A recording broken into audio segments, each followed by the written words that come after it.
झारखंड उच्च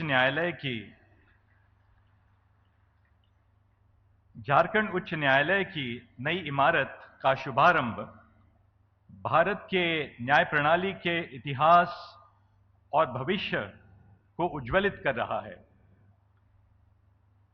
न्यायालयीन भवन के माध्यम से हम आज के अवसर पर सामाजिक न्याय एवं संवैधानिक मूल्यों का संरक्षण अपने आप को करने के लिए समर्पित करते हैं।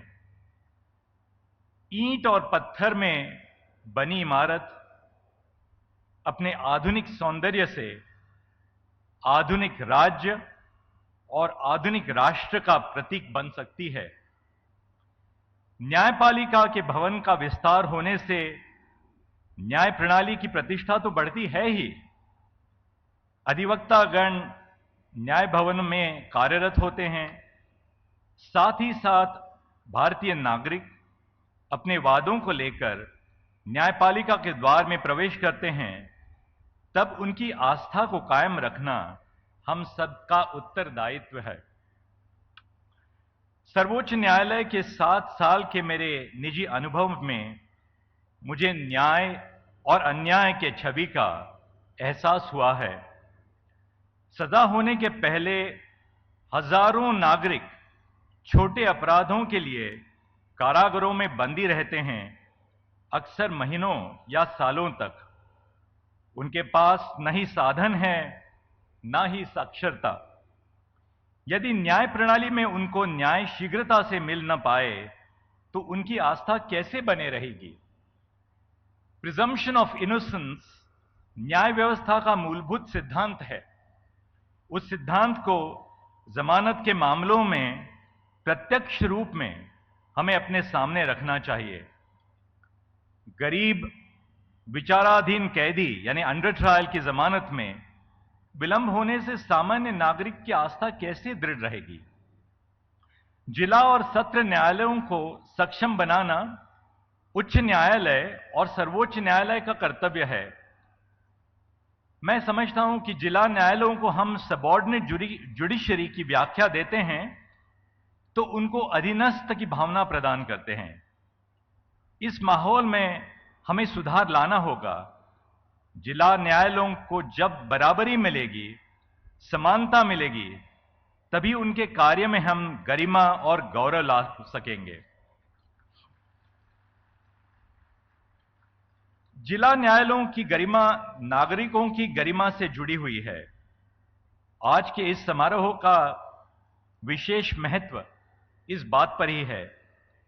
न्याय प्रणाली और सामाजिक न्याय में सद्भाव बनाए रखना राज्य और राष्ट्र के हित में है।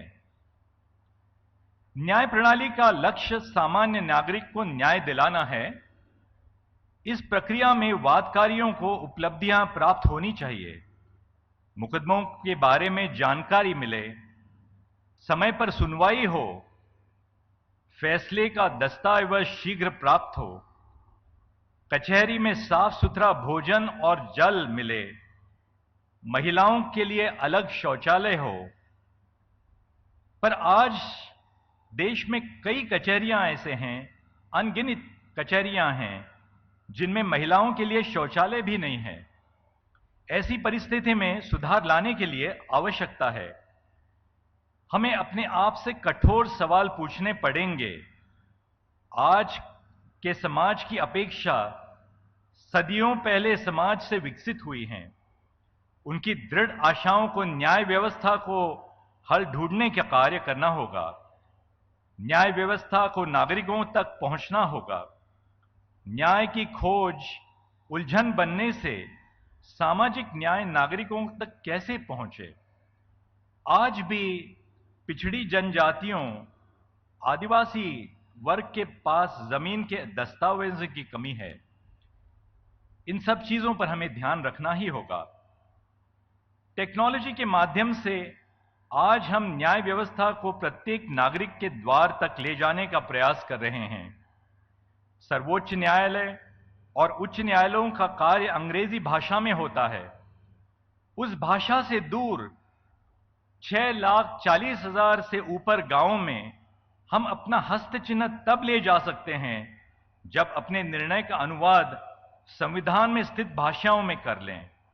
इस कार्य को आज आर्टिफिशियल इंटेलिजेंस के माध्यम से सर्वोच्च न्यायालय ने अपनाया है। उदाहरण तौर पे हिंदी भाषा में सर्वोच्च न्यायालय की 6000 से ज्यादा निर्णयों का अनुवाद हुआ है। सर्वोच्च न्यायालय के 34,000 निर्णय निःशुल्क ESCR में उपलब्ध आज हो गए हैं। इन पहलुओं को प्रोत्साहन देने के लिए मैं उच्च न्यायालयों में आशा रखता हूं। अदालत की कार्यवाही को लाइव स्ट्रीमिंग करने से अदालत के कार्य का प्रसारण देश के हर घर में ले जाना एक महत्वपूर्ण प्रकल्प है। ई कोर्ट्स के फेज 3 में भारत सरकार ने 7,000 करोड़ रुपयों का अनुदान किया है। इस लागत से न्याय प्रणाली आधुनिक प्रणाली की दिशा में प्रेरित होगी। साथ ही साथ टेक्नोलॉजी के माध्यम से हम अपने कार्य को सामान्य जीवन से नजदीकी प्रदान करेंगे। इस शुभ अवसर पर मैं आप सबको बधाई देता हूं।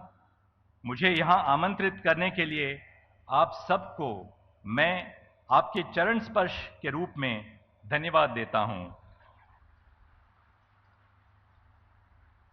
मुझे आशा है कि आप मुझे रांची फिर लौट आने का अवसर देंगे। नमस्ते, जोहार।